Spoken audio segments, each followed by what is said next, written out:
Hello, Awesome Soul here, and I am here to recap the live stream that happened a little while ago. By now, I'm sure you know the drill, so let's just go ahead and get right into it. At the 37-minute mark, they talk about achievements coming to Robocraft.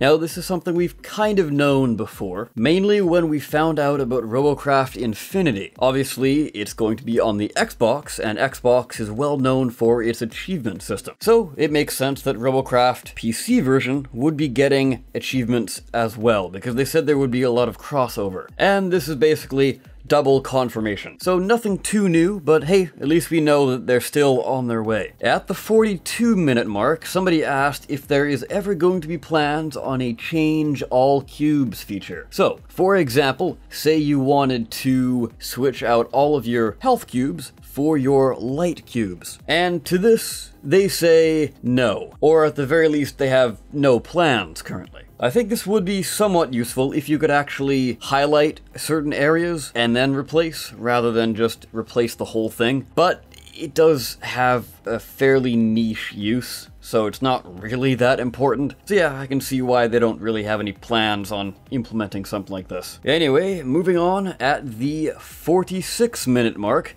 this isn't exactly news per se, but it's something that they wanted to clarify, because apparently a lot of people have been kind of confused by this. And this, of course, is clarification of how Rails work. They were saying apparently some people think that when they hear Rails have a penetration property, they think that it penetrates through electroplates, which is absolutely not true. So the way the Rails penetration feature actually works is that technically when you press the button to fire a single rail shot, what you're actually doing is firing 3 projectiles mere milliseconds after each other. These 3 projectiles are all going to hit the exact same point, but slightly delayed. So it deals damage to a cube, it takes a chunk out of that cube, it then goes into the hole further, finds another cube, takes that out, spreads the damage across, goes further into the hole for the last time, hits the cube there, and then spreads the damage out. So basically you're drilling into the cubes. It's just a really technical description of how they managed to make it so it deals damage into the bot instead of around the surface of the bot like every other weapon does. Although of course you can drill into a bot with any weapon really. It's just the Rails have that built-in effectiveness for drilling into bots. So there you go, hopefully you learned something there. Next up, at the 51-minute mark and 30 seconds, they talk about a rework that is actually going to be happening to carrying capacity. So from the way they described it, it's not really 100% set in stone how they're going to do this, or maybe they're just not sharing all the information, and I don't believe there is a release date for this. But what little information we did gather from it, basically it will still affect flyers, but it will have very little effect on ground bots. And really, that's pretty much all we know. We don't know how they're going to achieve this, but if you have a possible idea for how they're going to achieve this, I would like to hear it. So go ahead and speculate away. Now, this next one is actually something that Mark confirmed on Twitter a little while after my previous video went live, and that is the health boost values stated in the last video, which was 0.1% per cube. They've decided to cut that in half. So now every health cube gives you a bonus of 0.05. And of course, that goes for the TX cubes as well, aka the light cubes. So this means that if you have 1,000 cubes on your bot, of course health cubes, you will have a 50% health bonus to all parts. And if you have 2,000 cubes, which is all your CPU, so that's not really going to be happening, you will be having a 100% health boost. So you're basically doubling all of the health on all your parts, at the cost of having 0 weapons and 0 mobility. So realistically, you're probably going to be looking at maximum about 80% health buff, if you still want to make a somewhat viable bot, and that might be pushing it. So in the live stream they were saying on average for like tanky-ish bots, you're probably looking at around 50 to 60% health bonus. They also say that they're probably going to change the values at some point. They're just going to keep an eye on it. And the reason they lowered the value is because they want to kind of start a little bit lower to make sure there's nothing too crazy happening. And if they feel they need to raise it, then they will. Also, speaking of the health boost system, at the 1 hour and 1 minute mark, somebody asks, will struts and rods have the same health boost effect that the light and health cubes have? And the answer to that would be no. Along with helium cubes, those also don't have a health boost feature. But carbon cubes do, and somewhat concerning is that glass blocks do not have a health bonus. I guess their reasoning here is because they're in the cosmetic section, so maybe if they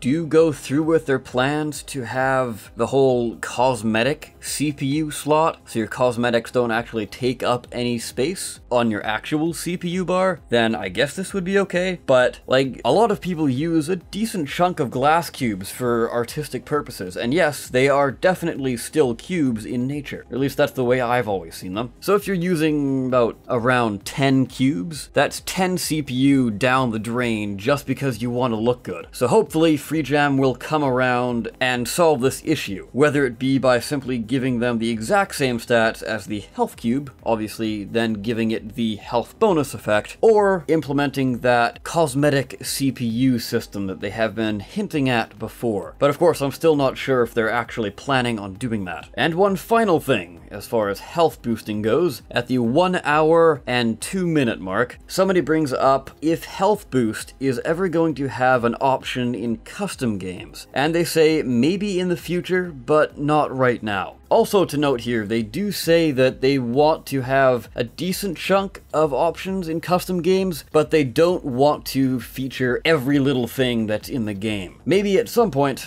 I'm guessing, but definitely not anytime soon. Now we come to the big one, I guess we can say. At the 1 hour and 3 minute mark, we have confirmation that the CPU to power relationship is out, at least in an upcoming update, and possibly is going to be replaced by a CPU to damage buff relationship. So obviously this would mean that all robots have the exact same power pool, but if you have less CPU, then you will be dishing out more damage. Probably nothing too crazy, but of course we don't have the numbers. Although that is something that Sergey was actually talking about wanting, but a little later in that conversation, it seems like that is actually not going to be happening. So what seems like is going to be the case is they are just simply removing that altogether. So no CPU to power relationship, but they're not replacing it with anything. So they want players to build with all 2000 CPU and use modules and TX cubes to keep your size down. So if you want to build a small bot, you still can, you just have to build it in a very specific way. And to be quite honest here, I think that kind of system is absolutely disastrous for the game. With no sort of balancing factor like the possible CPU to damage buff replacement that might be happening but probably won't, then I feel the meta is going to be incredibly stale with lots of cookie cutter builds. But my main concern here, the biggest concern I have, is that new players will not have the appropriate parts to make anything. And how are new players going to know to build all the way up to the max? And how exactly are they going to do this? Because when you start the game, you don't have much. You certainly don't have modules, you won't be getting those for quite a while. And the TX cubes are actually quite expensive. They are 120 robits a pop if you want to actually buy them. On top of that, you have no access to heavy weapons, so you're stuck with tiny little wasp lasers to fill up your CPU. So you have to spam blocks everywhere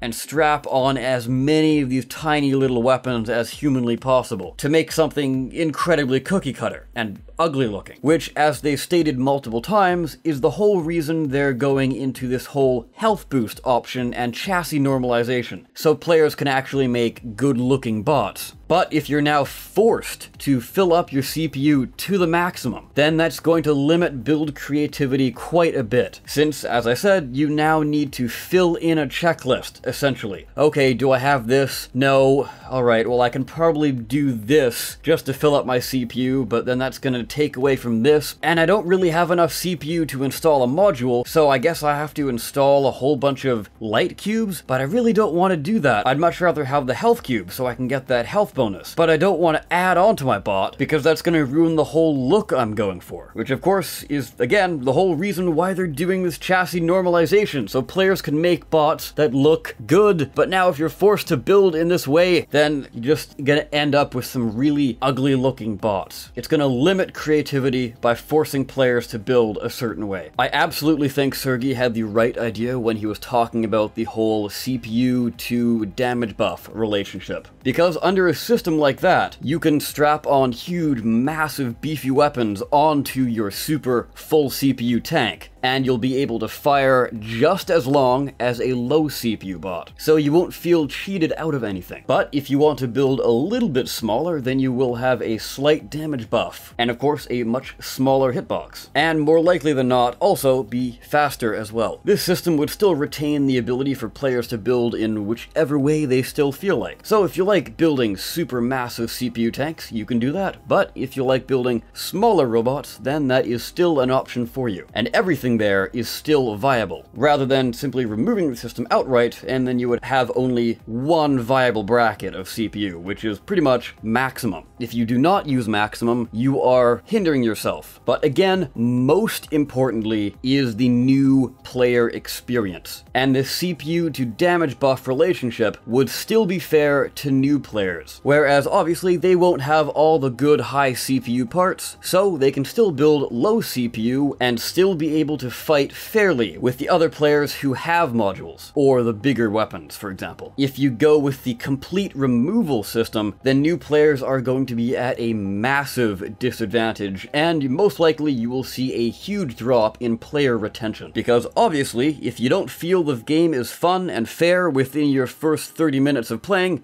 then you're just gonna quit out of it and never come back. I know I've kind of rambled on, probably brought up the same points over and over again, but hey, that's just my opinion anyways. If you have a different one, please let me know down below. I'd like to hear your take on the matter. Now, moving on from that little rant there, we can continue on with the news. At the 1 hour and 11 minute mark, somebody asks, will we ever be getting more building shapes, aka different chassis pieces? And the response to that is, now that chassis normalization is in the game, it makes sense, because you don't have to balance the different shapes with certain health values and giving them a different mass value. All you have to do is just add the shape and add the hitbox / connections for it, and there you go. So this is not promised, but it is something that could possibly happen. Next up, will the old Battle Arena towers come back into the game? And that question was asked at the 1 hour and 13 minute mark, and it seems like no, at least for now. It's a lot of work, and maybe was kind of the response we got. Moments later, somebody asks, will Megas ever have their own ranked mode? And to this, we also get a probably not, just because it's going to take a huge amount of time to balance Megas properly, and really, time could be better spent elsewhere, because not everybody likes Megas, nor wants to build them, etc, etc. So time could be spent on features that everybody who makes regular-sized bots can enjoy. A question was also brought up about diminishing returns on movement parts, and this was around the 1 hour and 16 minute mark. The response to this is, in the next version of movement, diminishing returns will be no more. So simply, if you don't know what diminishing returns is, basically if you add more and more movement parts of one type, you're going to be getting a diminishing effect. So if you're adding a crap ton of hover blades, then you're not really going to be gaining as much speed as you think you might. So say for example you have 8 hover blades on it. You add the 8th, and that's going to give you only a 50% bonus. I don't remember the actual numbers off the top of my head, but this is just sort of a quick example. So yes, for the 8th one, let's say that only gives you a 50% bonus to your possible speed and carry weight, etc, etc. But you strap on the 9th one, and then that will only give you a bonus of 40, so it's providing only 40% of its possible speed and weight carrying stats. And that of course just keeps getting less and less and less. This is very noticeable on megabots, which is why the question was asked in the first place. This whole diminishing returns thing is most likely going to be tied in with the rework to the carrying capacity mechanic that was talked about earlier in the livestream. As is customary, it would seem, on these live streams, we have an update on how the progress of aerofoils are working out, and that is at the 1 hour and 17 minute mark. So the quick point form things we gathered from this is that the VTOL feature, aka the vertical takeoff and landing, I would say is pretty much 99% confirmed to be built in, judging by how they worded things. The next point is that they sound a whole lot easier to build with and also to play with. Currently, I would absolutely consider aerofoils to be the most difficult part to actually build with. They require a lot of testing to get your balance right, and when you lose wings in game, one missing wing will basically cause you to spin out, and that's definitely no fun. They say it will definitely make people use more planes. Obviously that's because they're easier to build with and easier to play with. And last but not least, they are more agile regardless of whether you are going up or down or side to side, aka pitch and roll. The other thing that was brought up is that they will have camera controls, but if you've been a regular viewer of the channel, you will already have known that. So there we go, that does it for the aerofoils, but the last little tidbit of news we have here is something very good, especially for people who like to build large art bots, or just large bots in general, and even better for megabot builders. Because rejoice! Tweaks are coming to the Garage Bay camera, basically to help you see your megabot a lot more clearly. This is also something that I've wanted for quite a while. It's been a real big pet peeve of mine. Basically, you go into your garage bay and the top half of your bot is cut off. You have to go, at least for now, into the factory and then exit the factory, and then the camera will be fixed properly. Because I tend to build a lot of mechs and they're decently tall. So by default, they're basically scraping the camera along the top of the screen. So I'm kind of staring at the kneecaps most of the time, which is not fun if you're trying to get a good, awesome look at your bot. So yes, all very good news there, but let me know what you think of all of this down below. I always love to read your feedback. It helps me gauge what kind of direction the Robocraft community wants the game to go in. At least those that tend to comment a lot more. If you have never commented before,